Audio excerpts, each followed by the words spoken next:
Okay, hello everybody, and thank you for joining us today for our webinar on detection and monitoring during chemical suicide response. What we're trying to do here today is provide an update on the different types of chemical suicides that we've been seeing as of late. For many years, we were used to those hydrogen sulfide suicides as the main chemical suicide approach.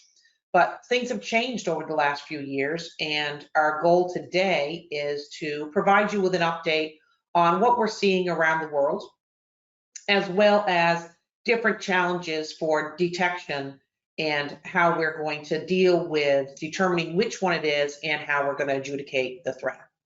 And then follow that up with a process of what you can do to determine the threats, and from there, go into a lot of other details on the response and a risk-based approach. My name is Christina Baxter. I am the CEO of a company called Emergency Response Tips here in the United States. And I also am a partner in a training company called Hazard 3. And we have teamed with Dr. Hartley from ProEngine, because he is the CEO in the US for ProEngine. And the AP4C, if you're not familiar with it, is one of our main pieces of kit that we use for adjudicating threats like this. So for my background, I come from now, sadly, almost 30 years of emergency response and chemical, the focus a lot of the time on the CBRN types of things. Those hazmats with an attitude, they're gonna come out and bite us. So over those years, I have worked both in public safety as well as working for Department of Defense in the United States, developing new technologies, and now back out in the real world and doing consulting and training. So I'm going to introduce to you Dr. Scott Hartley. If Scott, if you want to say hello, and then we'll get into our webinar. Hi, everyone. I appreciate you being able to attend today. Just to give you a little bit of a background on me, I have probably a little overeducated. I have 5 degrees, but basically I've worked in industry in primarily protective equipment applications throughout my 20 years now of experience with that. And so I have been involved with the chem biological from both a protection clothing standpoint as well as detection, as well as amount of ballistic material. Is kind of where my background is. Okay, well, we're going to get started. I am going to pull up the first of the slide sets, and we'll go back and forth on the presenting. So one thing I'll let you know right up front, we are recording this webinar. We will, ProEngine has a YouTube channel that they will be posting this to after. So if you want to see certain sections, again, that'll be available. If you want to share it with others, it'll be there. And we'll also follow it up with an email that will send you that link. It'll also have an attachment which we'll go over in the last part of this section, which is kind of a risk-based approach to determining what type of chemical suicide you're dealing with. And so we've been working together quite closely with ProEngine to develop this series of application notes that will be on their new ProEngine Academy website. So that's kind of why we're doing this today and getting this out here. So I'm going to go off camera here and just switch to doing the PowerPoint instead. So let me go ahead and share my screen. And we will pull up the appropriate PowerPoint.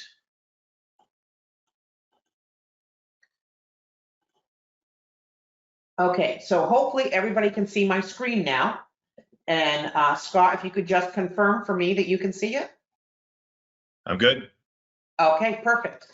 Then I'm going to start out just by first, my email address and phone number are on the screen if anybody needs to get in contact with me. And then we'll have Scott's on his as well. But I wanted to kind of walk you through the different chemical suicide methods we're seeing today. And as I said in the very intro, hydrogen sulfide suicides are still relatively common in the chemical suicide arena. But we also see the hydrogen cyanides, phosphine, carbon monoxide and carbon dioxide, and more recently, sodium azide and sodium nitrite. Inert gases still exist in terms of the bonnets that we see, but organophosphate ingestions, which used to be the most common of the chemical suicide methods, not as much today, especially in the United States, but they still exist and are prevalent in other areas of the world. We have to remember as we look at each of these, what are the hazards that would be present? What risks do we have with each of those hazards? And then what are our response objectives, whether that be for a rescue, if you're responding early and there is a viable victim, what are you going to do? Detection, which Scott's going to cover, protection, and decontamination. So I'll be throwing some of these things out there, but we'll also follow it up with a series of white papers for your use. So one of the reasons that we talk about chemical suicides, it's not a topic that is really easy to talk about, but we have had several times over the past years where we've had first responders that have overcome in response to chemical suicides. So while suicides are actually on the rise, the percentage that are chemical based are still relatively low, but those ones do become quite the threat for us as emergency responders. In this case, what we're trying to do is ensure that everyone is comfortable with the hazards and the threat risks associated with chemical suicide response. And one of the things that I'm really wanting is to make sure that all of you work with your other personnel in your jurisdiction who may not have the hazmat background that you have, and make sure that they understand some of the things they can do to minimize the risk to themselves when responding to these types of threats. So the first one is the one most people are focusing in on, and that's the hydrogen sulfide suicides. And generally you see these from a metal polysulfide where you're adding an acid to them. Those things create hydrogen sulfide, and then they'll create the metal salt as well. One of the things that we see here, and a lot of what most people think about, especially in the United States, when you think about chemical suicides, are the fact that there used to be a lot of signs. Like people would put up a sign saying, you know, hazard, call the hazmat team, these types of things. And those became really popular following the release of the book called The Peaceful Pill, which was a suicide book of methods, but it was really targeting the community of people that had really long-term debilitating diseases. And so things like Lou Gehrig's disease, some of the cancers, things that you weren't going to be able to overcome at that point, and making sure that you had kind of a little bit more control over your demise. And in that case, we saw a lot of signs being put up, warning the first responders that, hey, this is a chemical suicide and you need to take precautions. Thankfully, for a long time, we were seeing a lot of those signs.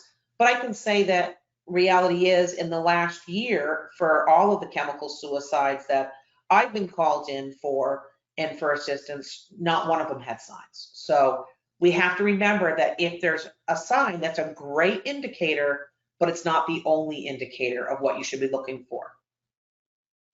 So we have all kinds of internet methods out there that are proliferating the information, but also go through and say exactly where you can find the materials you need. So everything from getting a sulfur source just by buying the materials at Home Depot or one of your other box stores for home products. You can get this just as a fungicide, pure sulfur, and start working with that. A lot of people, when this first came out, were focusing on lime sulfur, another thing you're going to get in those stores. But we've also seen it with dandruff shampoos and things of that nature, where we actually have the sulfur source there, and then you add something like toilet bowl cleaner. But having all of these discussions on the open internet really don't help to minimize the problem. But at least in this case, they had a great deal of high visible signage indicating the presence of hydrogen sulfide would be the polite thing to do. So having people saying and suggesting that this is a great thing for you to get that out there and say that it's a problem, but remembering that the proliferation of this information ends up reducing the information for us and being very careful here. Now, when you're looking at this, these are the types of things I expect you to see when you're looking for metal sulfides. The calcium sulfide or lime sulfur, you see it called lime sulfur in a lot of parts of the world. A lot of the pesticides and insecticides, laundry detergents and shampoos will often have sulfur-based materials. Spackling paste and paints, okay? So all of these different things have the sulfur. So when you see containers, that's one of your indicators to be looking for. And when you're looking for your acids, generally you're going to see the hydrochloric or the sulfuric acids. And in this case, you're looking for the concrete and tile cleaners, the battery acids, any of those types of things in the same vicinity. Now, what comes out for us is that the hydrogen sulfide, as the most common example that we were seeing, is both a threat from a toxicology perspective and also from a flammability perspective. The good news is at the levels of concern, well over lethal limits, still not really a dermal threat, meaning once it gets on the skin, it does not make its way through the skin at any of these levels of concern. So even at those lethal concentrations, when we did human skin studies, we were not able to get that material through. And these skin studies are using freshly excised human skin. So it's not something that's fake skin or pig skin or frozen skin. This is all freshly excised. So one of the other things to remember when we have these hydrogen sulfide exposures is if you start to have smelt the hydrogen sulfide, which smells like rotten eggs, you can start getting odor fatigue, meaning you can stop smelling it after about 50 parts per million, more commonly 100 parts per million. But once that occurs, you can no longer smell it. So you can smell hydrogen sulfide at very low levels when it's not toxic. I think it's like 0.008 parts per million. So we have to be really careful here that we don't get ourselves into an odor fatigue situation. Reality is, from a first responder perspective, you should have your SCBA on when dealing with this. Now, we also have to worry about flammability. The good news is, to get a flammable concentration, it takes quite a bit of material. It's about 4% of the atmosphere. So in all the experience we've done over the time, and I'm going to show you a couple of excellent ones for you to go to YouTube and get more information on, but we've not come up with hydrogen sulfide concentrations that were in the flammable range at the doors and windows. Just remember that that concentration right at the point of mixing may be higher. So this is what I was talking about. The San Diego Hazardous Incident Response Team did a fantastic experiment where they videoed all of this and provided information. So you can go online and get a copy of this. But what they found is that within 4 minutes, it was greater than 1,000 parts per million, definitely lethal. The problem you have with detection, like most people would be using their PIDs or photoionization detectors, you're actually going to coat the lamp. And you'll start getting erroneous readings after about 5,000 parts per million. Reality is, it would only have been a linear reading up to about 1,500. So in these high concentrations, you often have to switch over to your Draeger tubes or actually using your combustible gas detector as a way of measuring flammability, even though you're going to be below that flammable limit. So a lot of good information. If you haven't gone to this video, Todd Burton and his team did a lot of this and recorded it and shared it openly for everybody. So not something that you can't get your hands on. Now, one of the ones that I've seen several times is actually the hydrogen cyanide suicides. And this can be both by ingestion, or it can, so you're using your stomach acid to create the hydrogen cyanide gas. But we've also seen it in spaces where you actually have somebody who has created it just like you would with hydrogen sulfide in a vehicle, where you have your sodium or potassium cyanide, you mix an acid into it, and then you create your hydrogen cyanide gas. And this is exactly what happened here. If you remember Jonestown, where you had people that were drinking all of the cyanide materials, and in that case, that's where the term "don't drink the Kool-Aid" came from. Over 900 people died in that mass suicide. and that was all about drinking hydrogen cyanide. And that brings up another issue that we have. Again, hydrogen cyanide, definitely not a dermal issue, but very low toxicology levels.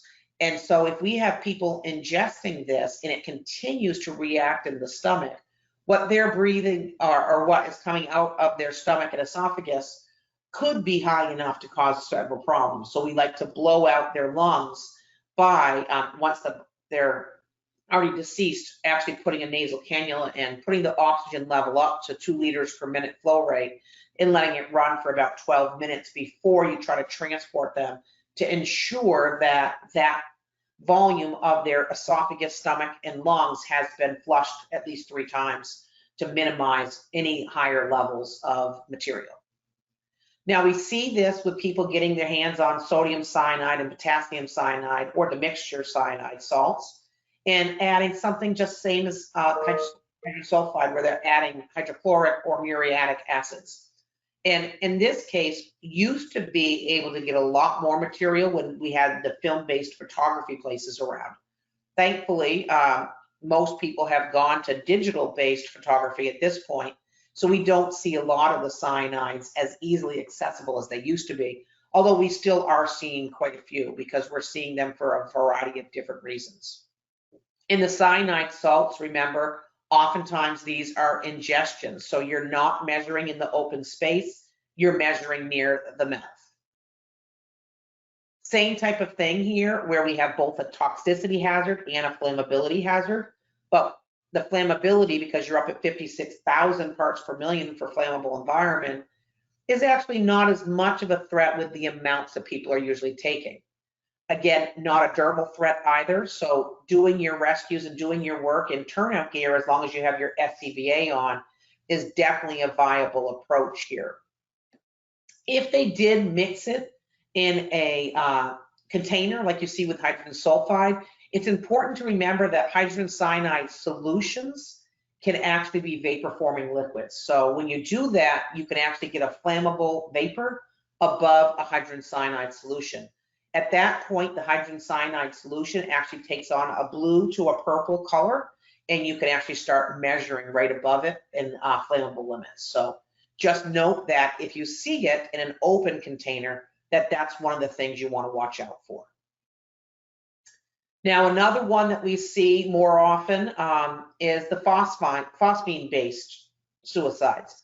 Aluminum phosphide pellets that you see here, which are used as an insecticide as a dry-based material that reacts with the air, just the water in the air, is something that we see. Now, if you're not familiar with these pellets, this is a picture of actually some of the pellets. For me, I always kind of equate them to what an Alka-Seltzer type tablet looks like and the way that when you put it in water, it reacts. So you can see here on this top one that there's actually rounded sides to it, but you can see below it where there's sharp edges. Those rounded sides indicate that it started to react with water and has started to degrade. Now, as people ingest these, we do have the toxicity and flammability hazard again. But in this case, the flammability hazard is at a really low percentage. So we have to be really careful when we're dealing with phosphine-based suicides. So here you'll see them when they get it as a rodenticide or any of the other types of materials. Generally, in most countries now, aluminum phosphide has some type of regulation with it, although that does not mean that you can't easily access it. And you'll see it both in these green colored tablets as well as the gray colored tablets. Just remember, they're very much sharp edges when they're not reacting with water. When you see them reacting, you'll see that they actually are starting to soften around those edges and get that rounded appearance. But again, a lot of people just swallow these. When we do see that, we have to remember that our lower flammability limit is all the way down at 16,000 parts per million. So if they mix this outside, you could actually get quite a high concentration, and we start to measure flammable limits.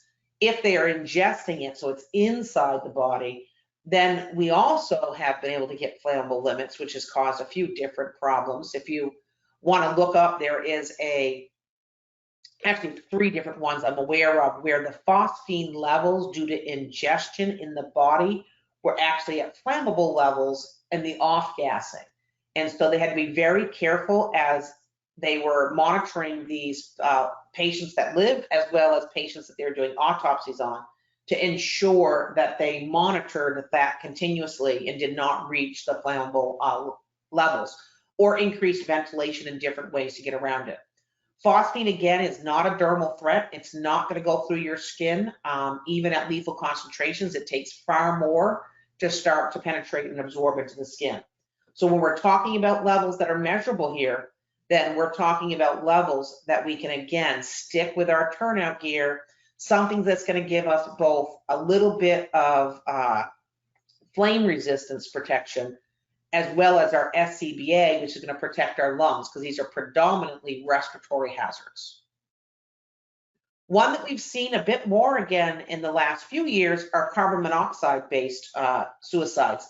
We used to see these years ago with people using a hose into the exhaust of their vehicles, but now we see it more where they take formic acid and add another acid to it and get their carbon monoxide. In this case, they get it just formic acid itself as a preservative, antimicrobial agent. You can get it as a lime scale remover. All of these different things are out there, and you add something like phosphoric or sulfuric acid. And it cannot be something like hydrochloric, that won't work. It has to be something that's a dehydrating acid. So it's going to be phosphoric or sulfuric when you see these. But unfortunately, in things like the different websites for suicides, they do provide the directions for this one. You also could see it and have still seen it with charcoal briquettes, any of the generators and vehicles over time. Many of the generators and vehicles are accidental CO exposures, but we also do see it with intentional. But frankly, with most intentional ones, I've seen it with the formic acid instead. Now, carbon monoxide, in this case, we finally get a little bit of a break for the emergency response community where it's not flammable. So it's not going to be penetrating the skin, but it is going to be something, well, it may penetrate the skin, but it's not going to penetrate it at levels that are going to cause a problem because it's actually used by the body naturally. SCBA is going to be required, and it's required far lower than what ideal H is. Now, we do have a flammability issue at 125,000 parts per million, but that's not likely in the areas that we're dealing with. Carbon dioxide, that's the one I was going to say is not flammable, but this is one that we've seen more often lately, and it's mainly because we have more areas where we have liquid carbon dioxide, as well as easier access to dry ice, which is just dry carbon dioxide. Now, when we see this, these are just 3 cases I put in here so that you could see some of the different ones that have happened recently. But small bathroom with dry ice, a car with dry ice, and then one of the liquefied gas containers in a restaurant where one of the workers actually committed suicide by just walking into the walk-in cooler, opening up the liquefied gas container, and sitting there until he died. And so these are different types of chemical suicides that we're seeing. Again, none of these are having the warning signs, or at least in our cases, we've not seen any warning signs put up by victims in advance. Sodium azide, again, this is the same material we see in airbags, but this is one that created a lot of fear because they weren't sure, based upon the way it was packaged and where it goes in the body, is the body become almost like an explosive type of event. And the good news was, no, it wasn't. But the bad news was the material does continue to move throughout the body and continue to react. And so this was a suicide by sodium azide ingestion. One of the newest ones that we're seeing more, and I apologize for people if you're not from the emergency response community, but so look away from the screen. But what I'm showing you here is sodium nitrite. We have had many of these in the last, I would say 6 months to a year, a lot of them. And what we're seeing here is that They're ingesting it, but they're ingesting it along with anti-nausea drugs to make sure they don't vomit it back up, because your body's natural reaction is going to be to vomit it. Now, keep in mind that this is the same type of thing that we're seeing for food preservatives. So you're starting to have a lot of this material. And if you look at the top left picture, that's a box that you can order. And that box will have enough of the sodium nitrite in it to kill yourself. It'll also have anti-anxiety and anti-nausea drugs included within it, so that you don't kind of hyperventilate and come back out of it, and so that you don't vomit up the material. Now, the pictures on the right are of a patient who survived, a young fellow who had ingested the materials, but you can see right away the cyanosis on the lips, and looking at your fingernail, this is his toenails, but looking at the nail beds and seeing the discoloration pretty quickly. That's one of the things that we look for, is the cyanosis on the extremities. For patients who don't live, you'll also see a really interesting color in the livor mortis, where it's a brown color. So when you see that brown color versus some of the other colors we're used to, it's really indicative of a nitrite poisoning. And so whether that's an intentional or a non-intentional poisoning, it's something we have to consider. Now, always will have these oxygen displacements by inert gases. And this is really hypoxia, lack of oxygen. And what we see here are people who are using an inert gas like helium, nitrogen, or argon to displace the oxygen. So they'll put what is called one of the plastic bags or exit bags over their head, and they'll fill it with these types of material. The reason they don't just put the plastic bag over their head and allow themselves to suffocate naturally is that you get that fight or flight type of response, and you'll start to pull that off your head. So what they're doing here is just displacing the oxygen with another material and allowing themselves to quickly go to sleep pretty much with lack of oxygen. And then finally, I wanted to remind you that we still do have organophosphate ingestions that we're seeing as well. Most of these end up in, frankly, survivable patients at this point, because in most of the Western world, you do see vomiting agents added to the pesticides now. So when somebody does ingest the organophosphate pesticide, they automatically start to vomit to get it back out of them. One of the problems that we have there is that creates a little bit of a problem for us, because as the responder to the event, as the vomit comes out and has the pesticide still in there, there still is going to be some reaction going on with the acid in the vomit. And that will create an external event that you have to really pay attention to.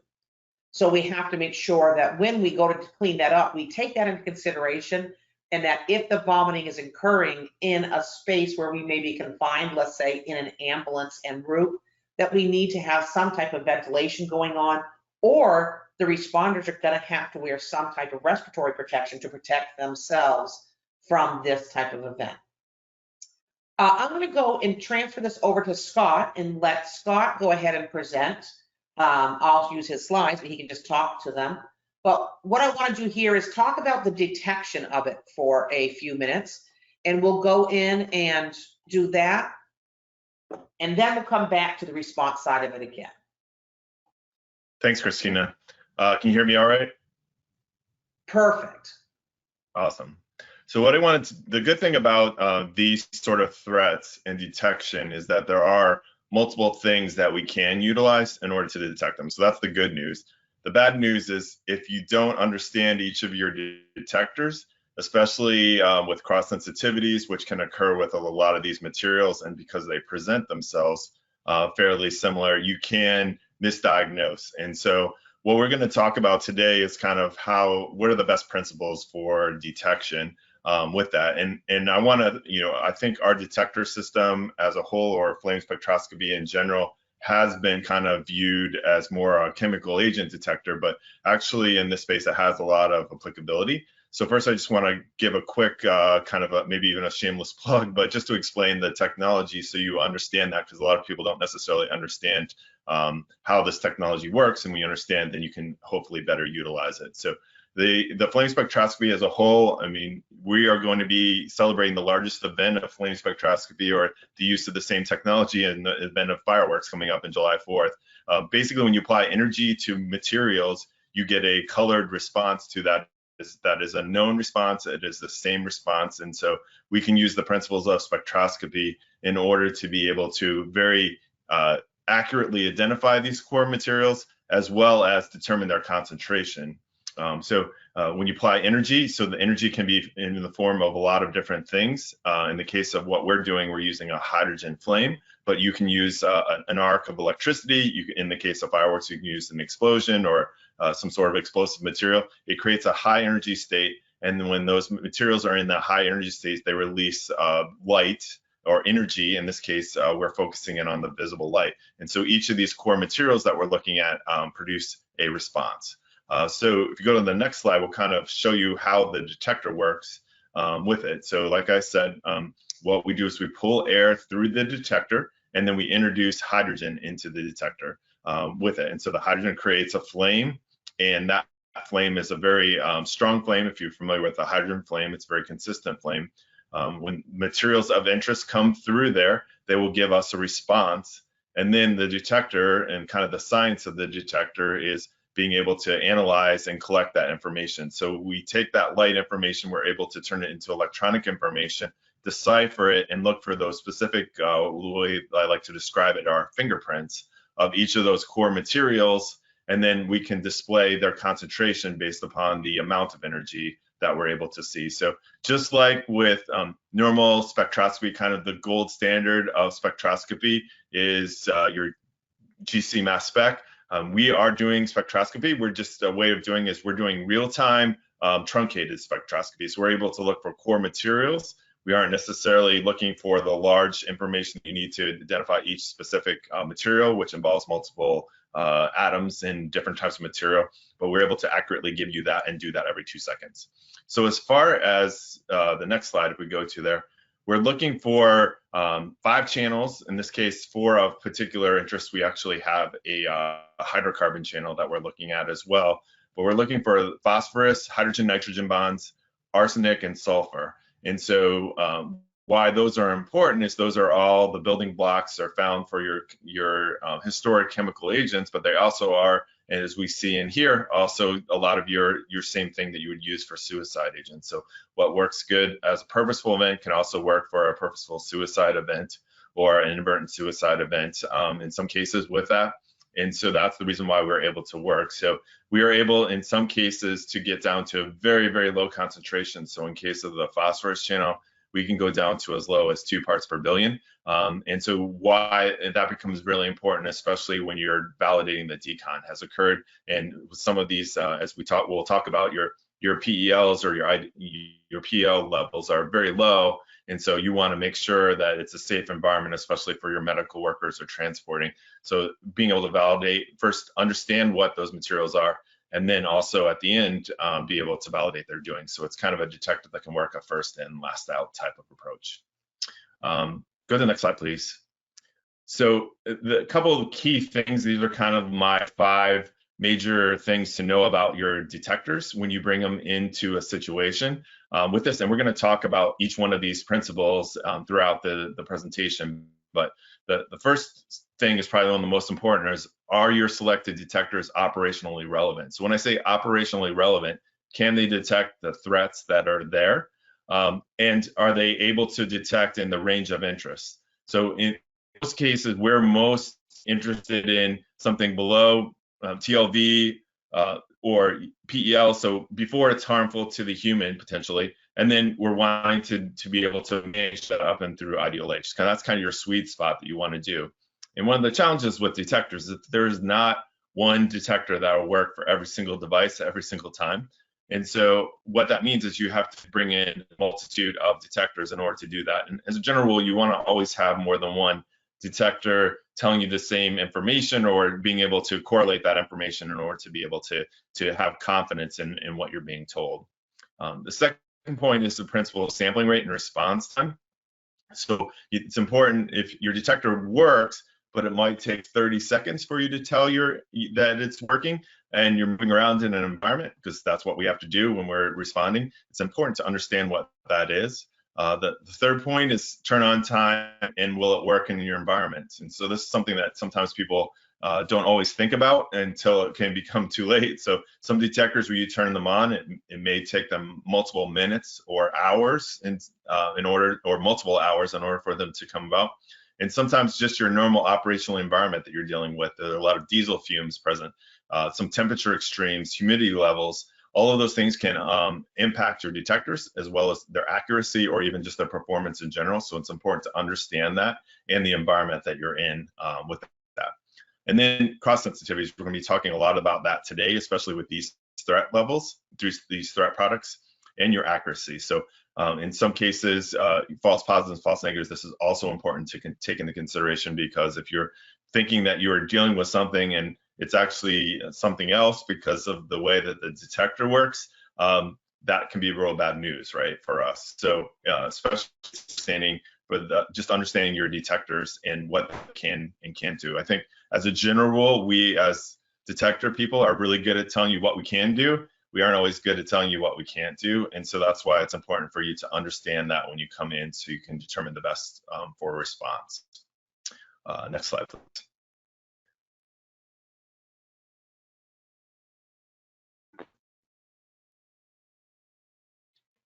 Christina, are you there? Can you turn to the next slide, please?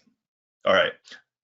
So what we are going to do there is talk about each of the 4 categories or 5 materials that we talked about today. And what we actually have is just a sample case for you, just to kind of give you an idea of what levels or magnitude that you could see. So these are directly from the Peaceful Pill, a book that's able to do that. And there are many, as Christina talked about today, there's many different ways to generate these, which is not great, right? But they're relatively easy from a chemistry standpoint to be able to create.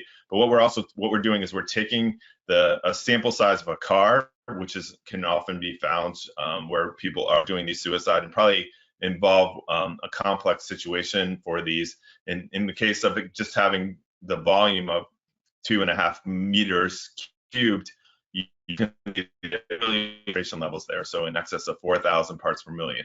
So if you had a smaller volume available, so if you're in an elevator, for example, or if you're in a hotel room, which has much larger, you have to consider the volume of it as well as the precursor materials and the volumes of those, and understanding the reaction in order to determine the level. The good thing is you don't always have to know all that chemistry in front of you, your detectors. What we're showing on the bottom left is a Ray 4-gas meter, the likely response from it, as well as the AP4C detector from us. So it's letting you know that it's giving you indications of what that is and be able to do that. The nice thing about the AP4C in this case is it's able to identify or validate on the 4 meter with cross sensitivities. You have to be careful about that. In this case, because we each have a channel for the phosphorus, for your hydrogen nitrogen bonds, or your sulfur, which are kind of be found in these different classes of materials, we can give you a good indication. We'll let you know which channel to focus in on and which one where the cross sensitivity could be playing. It still has applicable information, but it's being able to properly understand what that threat level is. Go to the next slide, please. So one of the things we talked about, the principles, the role of detection range and response time. So here we have a fairly large range from TLV all the way up to IDLH, and being able to do that, and then understanding both your response time as well as the dynamic range of the detector. So if your detector doesn't start to detect above TLV, that's helpful. If it goes above IDLH, that's helpful, right? But once you're way above IDLH, it's important to understand what level of magnitude you're talking about. But ultimately, we're most concerned with that range in between there. Above IDLH obviously is a bad day to be able to do that. We also have to be careful in some cases about damaging some of our machinery if we have too highly excessive areas with it. Also important to consideration through your whole dynamic range, when you have to go through the decon process and being able to make sure that you're below that CLV or PEL, depending on what you determine as your guideline for that, and making sure that you can validate that that's been properly done and that that it is safe to clean the scene, or that for us to enter into without protective equipment on. Next slide. And in regards to response time, this is something that people don't always take into consideration. So this is kind of just a quick guideline with there. But if you have a slower response time, that's not necessarily bad. But if you're moving around in that environment, you have to understand that when it goes off, when your detector going off, it's telling you what happened in the past, right? All detectors are telling you what happened in the past. So the more sampling rate, or the quicker the sample rate, or the quicker the ability of that detector to be able to warn to you that it's above the trigger threshold becomes important, especially when you're walking around with it. And some of these gases that we're talking about, so hydrogen sulfide being one of them, is a colorless gas. So you don't get the visible cues that you could with some other types of threats where you can actually see where the source is. If you're trying to figure out where that source is and it's either hidden or not well understood or in a large area that's encompassing, it's important for you to have to understand that your detector that you're using and its sample rate can affect your ability to understand both of those. So as a general rule, having a quicker or a faster sample rate becomes more important for being able to diagnose these or to identify the source, as well as the concentration level with it. And also just another caution with that is if you're using your detector to help set up between your gray zone and your hot zone, you need to make sure that you're taking into consideration the sample rate, right? So if you're sampling and you're closer to the main point source, or you're away from it, your concentration could be higher, and that could be putting people in danger. So it's important to understand this as one of the big aspects of each of your detectors and what they can do. Next slide, please. Next, we're going into the hydrogen cyanide example. So in this case, it's a little bit smaller quantities of materials, but you still are producing a fairly decent amount of response with it. So in the case of hydrogen cyanide, you have hydrogen nitrogen, so we'll hit on the HNO channel for our detector, as well as with the array, the 4-gas, it'll hit on the HCN channel to be able to do that. So this is a little bit easier one to diagnose with this, because you aren't getting as many cross sensitivities, but it's still important to understand with that. Next slide. And so with the phosphine, this is a different type of example. I mean, you can, as Christina talked about, you can do that acid gas reaction outside and go to a larger area, but you can also ingest.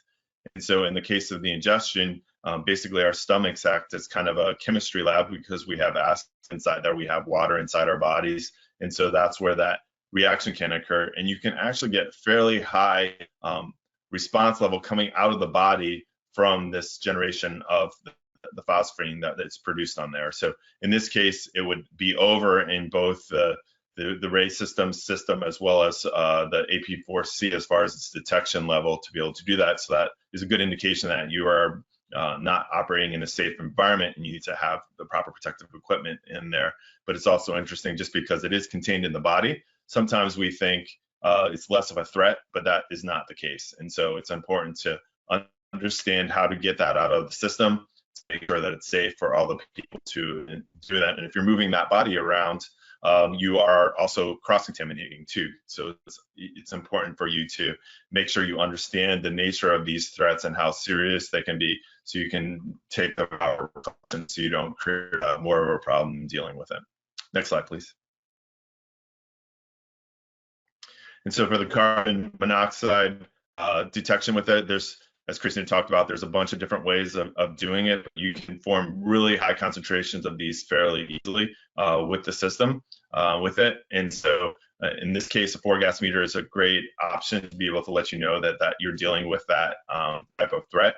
In the case of the AP4C, it's not able to detect in those things, because it doesn't have materials that we can detect that can be detected using flammable limits in that process. Next slide. So this is an interesting scenario for you to look at. So you can see that you're doing the right things. You're going into a situation where there's a dormitory and you're doing checks. So you get out your main detectors And the problem is that it's telling you to be multiple things. And this doesn't mean that the detectors aren't working properly. It just means that there's cross sensitivities that are present. And so this creates a challenge whereby the only thing that you could discount from looking at this data is that there's not a carbon monoxide threat with this, right? But you could draw conclusions that it can have a hydrogen cyanide threat, you can have a phosphine threat, or you can have a hydrogen sulfide threat. And so this is one of the challenges that we face as first responders is detectors doing what they're supposed to, but you still don't have all the information that you need in order to be able to properly address the case. So for those of you who probably guess what this is, we can go to the next slide. What you're doing is that we're actually dealing with a hydrogen cyanide on there. And so you can see here on the left-hand side, because of the cross sensitivities of the detector, they're working, but they aren't giving you the full information that you need in order to properly diagnose of this. In this case, this is an area where like AP4C could help because of the fact that we have distinct channels for a nitrogen, your hydrogen nitrogen channel, your phosphorus, as well as your hydrogen sulfide. So that could give you a very good indication right away and within a quick response of about 2 to 3, 4 seconds of it, depending on the concentration level of what the thing is, of what your primary threat is. So it's a way of assisting your ability to understand and decipher, and then when you properly know what that material is, then you can properly choose the right response and the decontamination that's necessary for it with there. You can kind of see throughout here, there's a number of different detectors, and there's not necessarily a central detector that works well. Your 4 or 5 gas meters work well, they give you information, but because of the cross sensitivities, you can't use that to fully diagnose and with accuracy what that is. So you have to bring in another detector in order to make sure and fully validate that. So that's really the purpose of this. And hopefully this slide is a really good source of information for you to know. So in this case, we're just showing you at 50 parts per million, so it's the same concentration for each of the 4 gases, what will your likely responses be, and what sort of materials what sort of detectors will work good. So we have a variety of different types of detectors, kind of common detectors, but also detectors that work on different technologies with there. So one of the advantages of flame spectroscopy is that we can accurately determine those multiple channels. We can do so very quickly and at low concentrations to be able to do that. And so what we have actually for you next is a video that we put together that is showing you the detection of hydrogen sulfide as well as a phosphate-based material. And so you can see real time to be able to do that. And one additional thing about your hydrogen sulfide is that it is a heavier than air solution. So some of these are heavier than air. And so you have to obviously choose your detector, and you'll kind of see that in the video to be able to do that. You also see the fact that we have, in this case, we're showing a gas meter that's hitting, and it'll hit first on the CO channel, and then it hits on the hydrogen sulfide channel. With that, be able to do that, you're getting different response times based on the detector information with that, and just the presence of where you put your detector and how you're detecting becomes important on there. So hopefully that will be helpful for you to see real life kind of what these threats look like. We chose this gas first because it allows us to demonstrate some of the topics we discussed in the presentation. A hydrogen sulfide reaction can occur from a number of sources, so that it can be purposely or accidentally created using a number of common materials. It requires an acid source, typically hydrochloric or sulfuric acid, mixed with metal polysulfide sources to create hydrogen sulfide. For this example, we created a relatively weak reaction, but we are still able to demonstrate some of the important aspects of detection.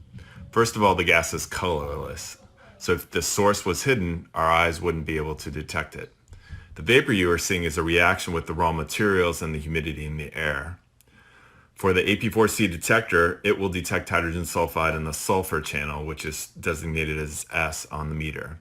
Hydrogen sulfide gas is heavier than air, so this must be considered when detecting it. As you can see in the video, as the detector is moved above the sample, the gas concentration is reduced, but as it is brought closer to the sample, the detected concentration increases. This is an important consideration to take into effect when you're trying to detect it. If you're holding your detector very high up in the air and the source is down low, you may not be able to detect it, and this can be seen directly from it. We're also agitating the sample slightly due to the fact that we have a small concentration of a relatively weak concentration of the hydrogen sulfide, so that it allows the reaction to occur and for us to see it. Our noses are able to detect hydrogen sulfide since it has a strong rotten egg smell due to the sulfur. However, odor fatigue has been seen with hydrogen sulfide beginning as low as 50 parts per million, making it impossible to smell the distinctive smell. Odor paralysis sets in at about 100 parts per million, making it impossible to smell any smells. A hydrogen sulfide reaction can occur from any number of sources. It requires an acid source, typically hydrochloric acid or sulfuric acid, mixed with polysulfide. So the metal polysulfide sources range from detergents such as laundry detergents and dandruff shampoos, to pesticides and insecticides like lime sulfur, to home improvement products like spackling paste, latex paints, and oil-based paints. As far as detection is concerned, there are a number of detectors that are able to detect hydrogen sulfide with it. These include detectors such as PIDs, colorimetric tubes, combustible gas indicators, E-cells, and flame spectroscopy such as the AP4C.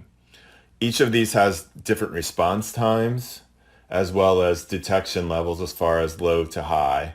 Again, taking consideration what are the dynamic ranges that you're most interested in, usually below TPEL to IDLH. So it's important to select the right detector that helps with that range for it. In this case, we're also using a 5-gas meter to be able to detect it. As you can see, again, we're demonstrating the fact of that the material is heavier than air. So as you're detecting above it, you can't really see it. But when you put it directly into the source, since it's heavier than gas, it'll come out of the beaker and want to go down towards the ground to the surface of it to be able to do that. Now, we are operating here in a vent hood.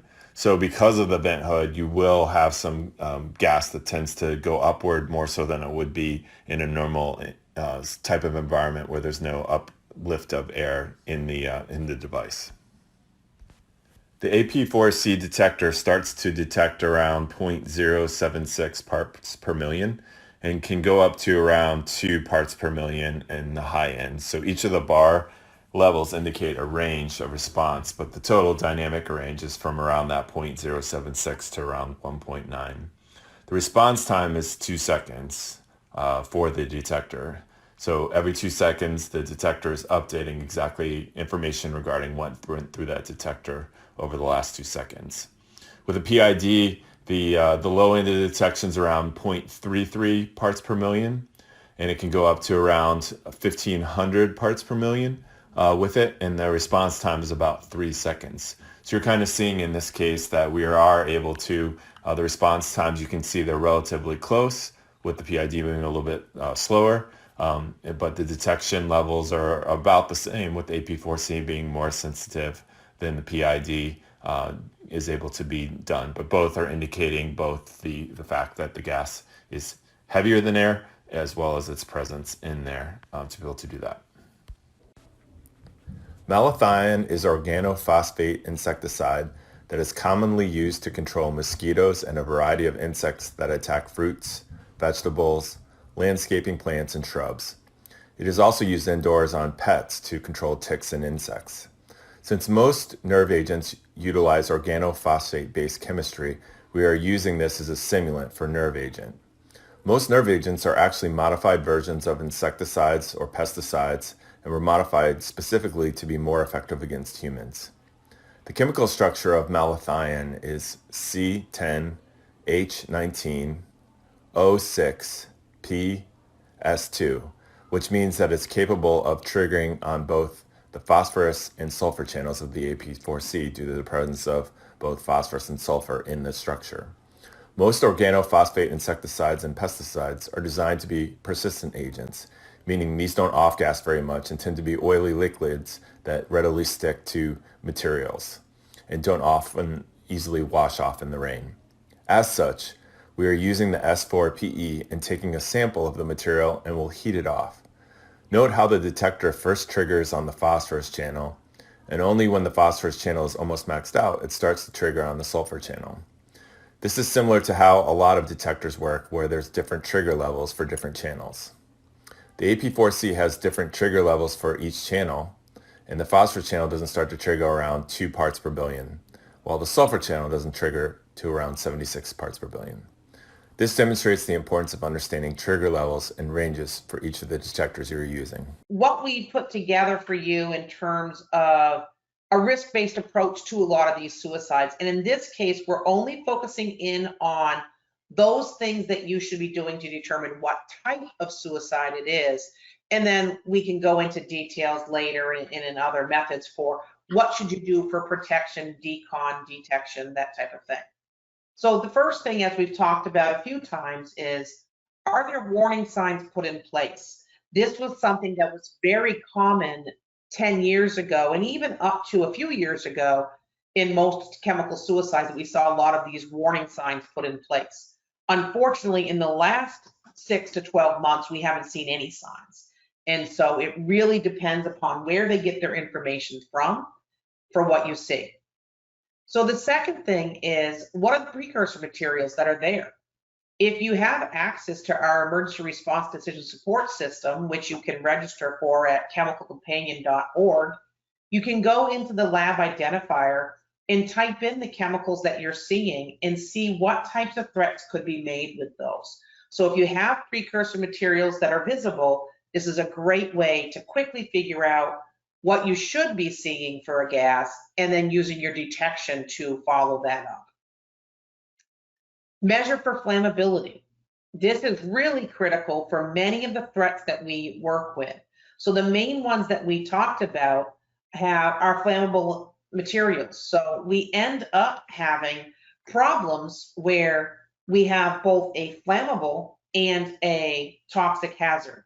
In many cases, what we always did was, for any of the threats that we thought might be a flammable threat, and let's say it was in a vehicle, then we may actually snap the windows and break a window for ventilation versus trying to open a door, because we don't want to create a spark. Because generally we don't have a flammable atmosphere because of the high levels, but there's going to be pockets of areas within where they might be flammable atmospheres. So we don't want that spark to create an even worse environment for us. So if the atmosphere is flammable, then we want to ventilate that space to get it to lower than that 10% of LFL or whatever your agency-specific guidance is in order to safely adjudicate the scene. The next thing that we often do is measure for oxygen concentration. While there are several chemical suicide methods that will displace air, most of those are not the ones we're actually thinking about. But the oxygen concentration displacement is really important to figuring out what types of threats they have used.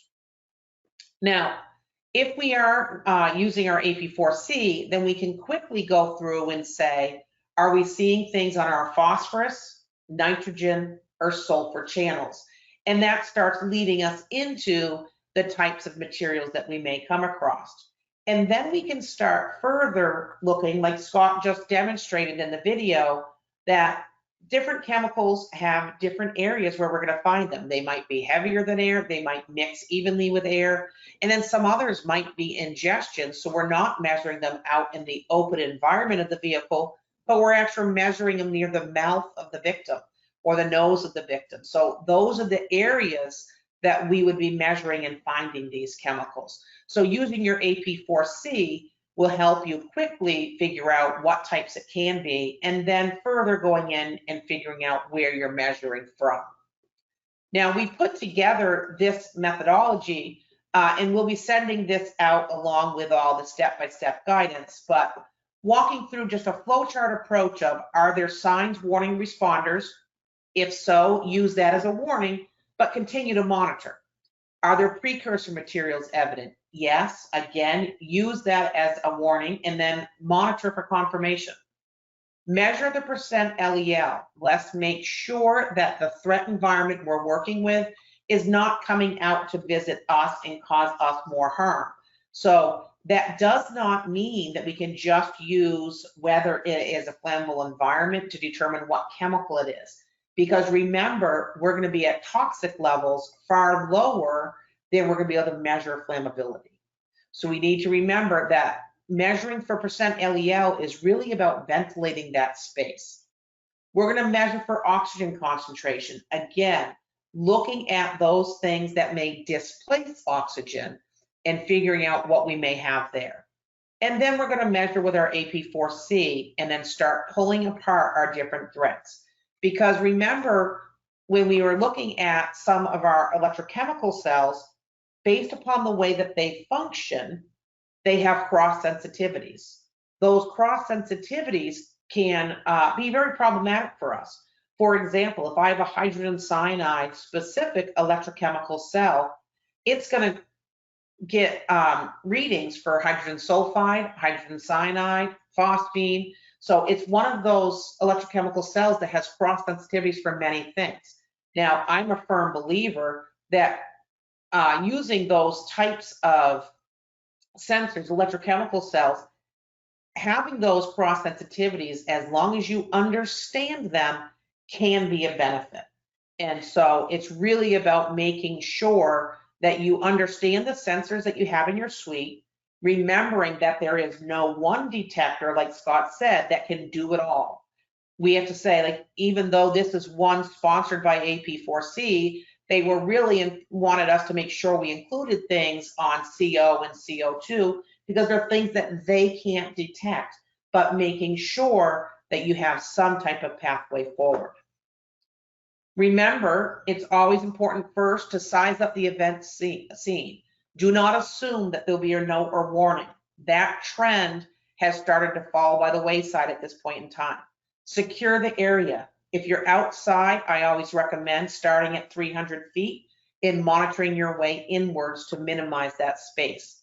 If you're inside, you can often use the room of origin or a floor or wing of the building or any type of thing that you can use as a visual indicator of where you are. Be sure to ventilate that space if it's in a confined space, but make sure you know where you're ventilating it to so you don't create another problem. Monitor the air for toxic and flammable atmospheres. Decontaminate those who've been exposed, remembering that oftentimes decontamination for these types of materials may be as simple as increased ventilation, putting a positive pressure fan in place.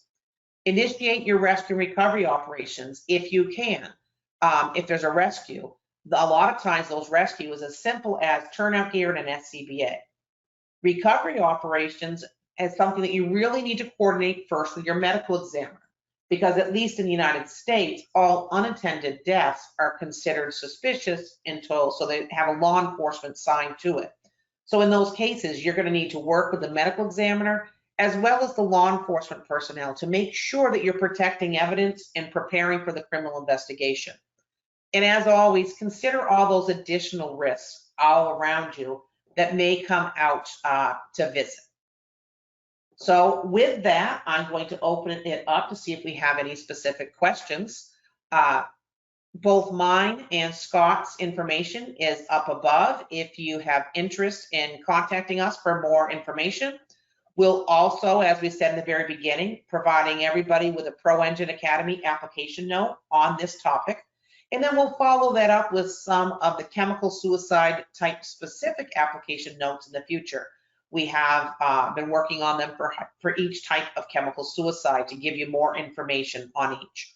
And we'll also provide a link to this webinar, which will be on the Pro Engine YouTube channel. Now, I did have a couple of questions that I saw come in, but please feel free to use the question function if you have more that you'd like to see. Let me see if I can pull these up. Michael Kimura, yes, I've read most of those books, but that is probably not what you wanted to see. Could you reference the hydrogen cyanide not being taken up by the skin? The paper that we did was several years ago now. Sharon Gaskin from University of Adelaide would have been the lead author on that.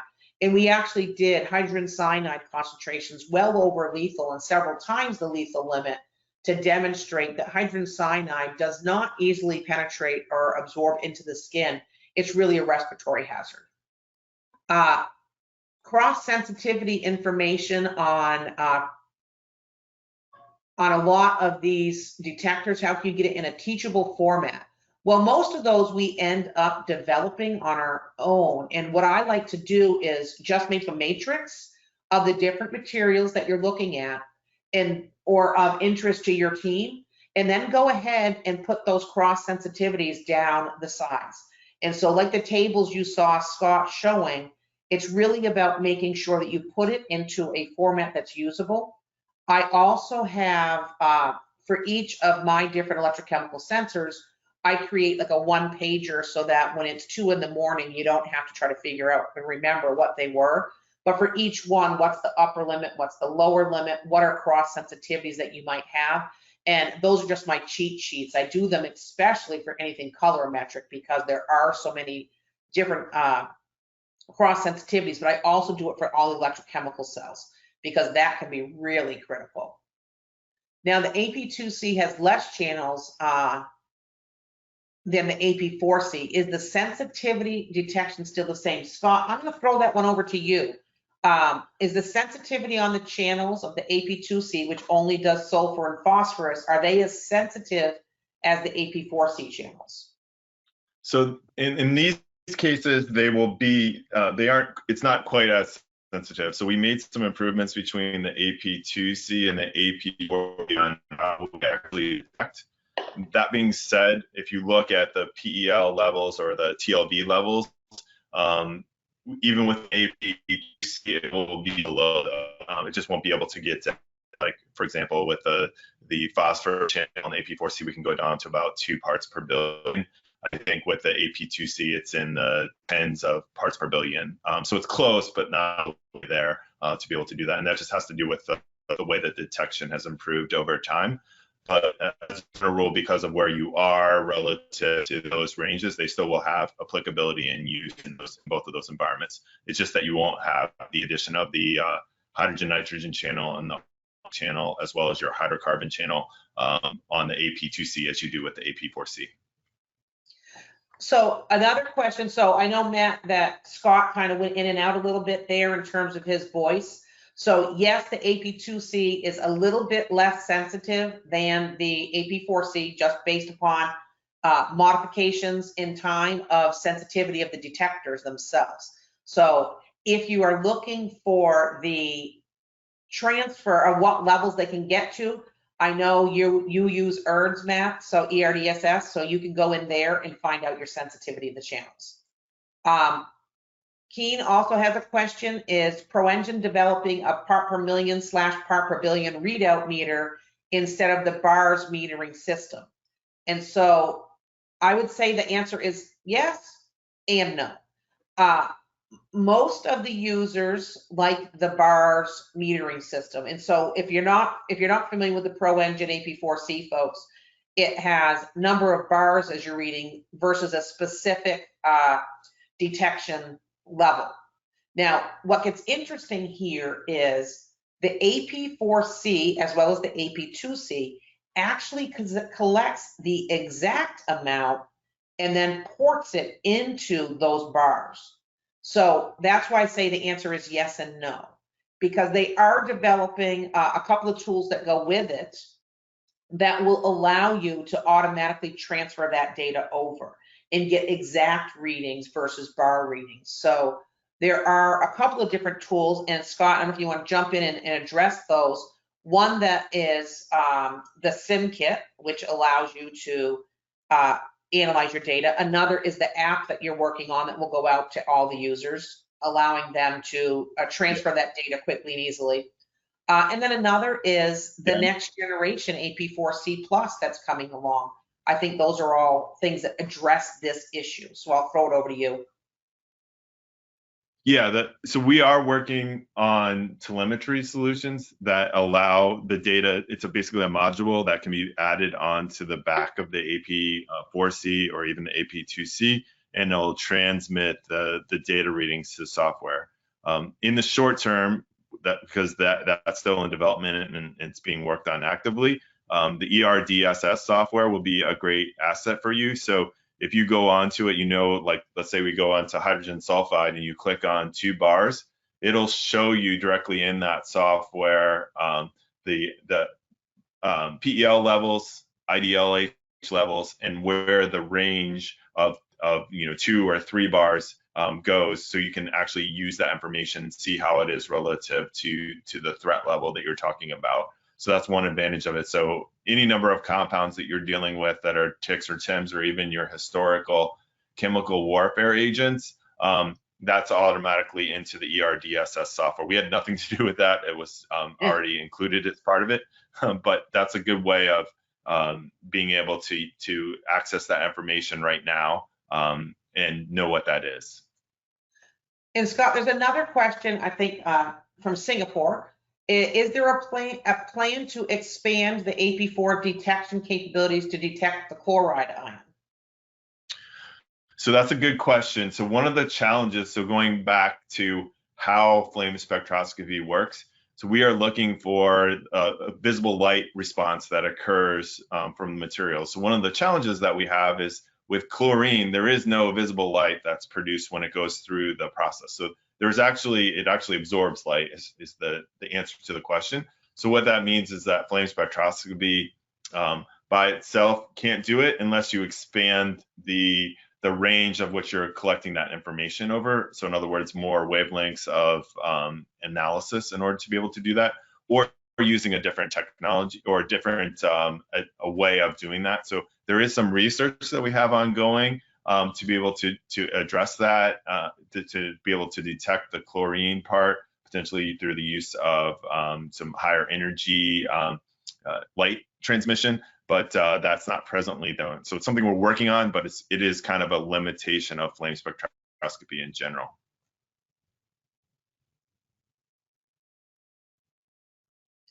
Okay, I think that is all we have for questions right now. So I want to take a moment to thank everybody for joining us. I know several of you are at ungodly hours of the day and night, and we will continue to produce these things and send you information.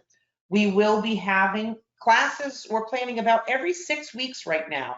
So watch out and look forward to the next ones coming along. We have everything from a variety of different toxic industrial chemicals to measuring some of the off-gassing from a lot of the new batteries that we deal with, things that you may see in recycling facilities.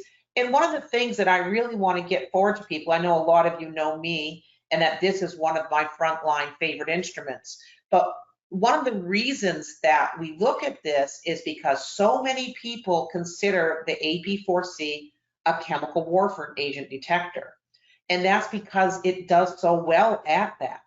But what we have to remember is because it measures phosphorus, nitrogen, sulfur, and arsenic, it's actually a fantastic detector for a broad range of things from the industrial community as well. And so based upon that, and knowing some of the new things that ProEngine is working on, keep your eye on this area in the future, because this allows you and I like the way Scott calls it, truncated spectroscopy. It allows you to get spectroscopy level information in a truncated fashion, so we're only looking at slices of time and not having to spend huge amounts of money for in a very advanced detection approach. But it allows us to get some of these things that we really need to work on.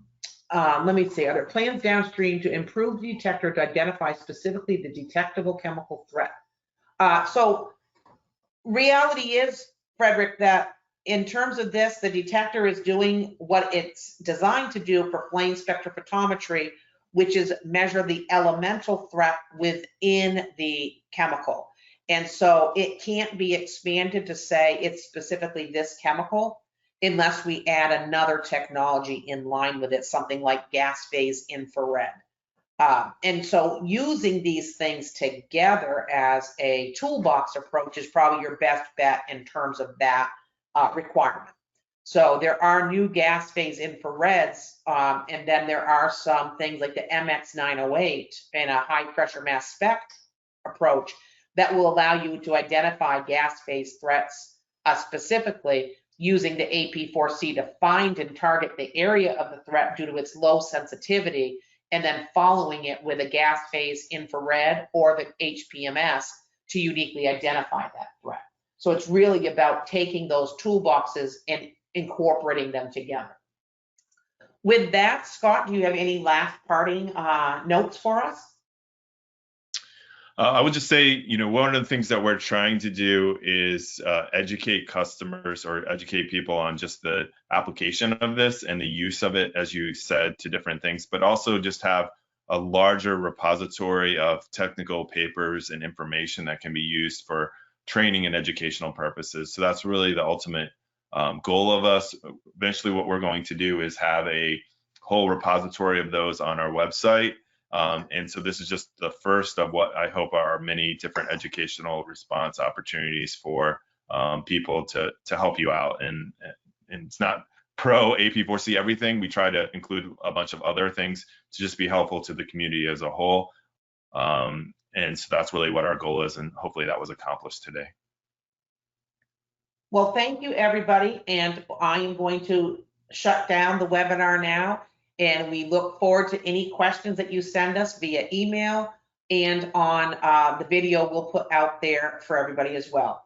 Thank you and have a wonderful day. Stay safe out there.